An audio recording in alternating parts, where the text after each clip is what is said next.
Ayan mga guys, good morning guys. Shout out sa aking mga viewers, mga followers, mga supporters. Ayan mga guys, bali nag-assemble ako mga guys na malaking cabinet. Bali pangatlong araw ko na yan na ginagawa mga guys. Ang tagal na aking paggawa niyan bago matapos mga guys ay isang linggo yan mga guys.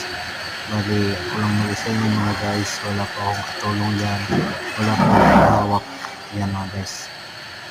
Mahirap lang magkabit ng mga shields pagka yung wala akong katulong na tagahawak.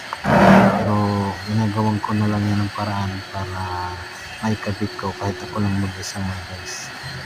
Ayan mga guys, kita nyo naman, lagpas pa sa akin hindi hamak yung taas ng cabinet. Bali yung haba niyan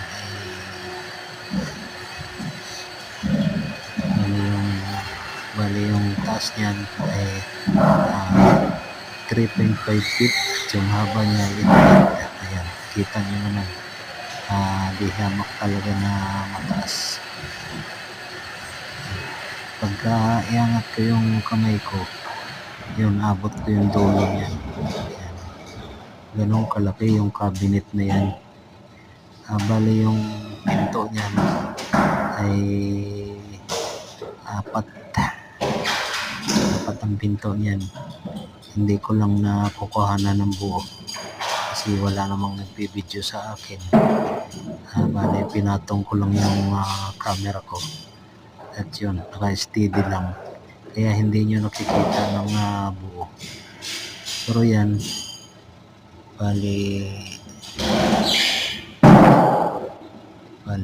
dalawang plywood yan na magkadikit. Yan, bali 8 feet nga yung haba niyan mga guys. Yan,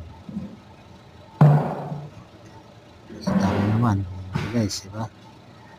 Doon sa mga viewers ko ngayon sa nanonood sa aking video ngayon, maraming salamat sa inyo tuloy na suporta. Sana po paki-share po yung aking video na ito at para naman matulungan niyo ako. Maraming salamat mga guys. Bye bye, see you on my next video.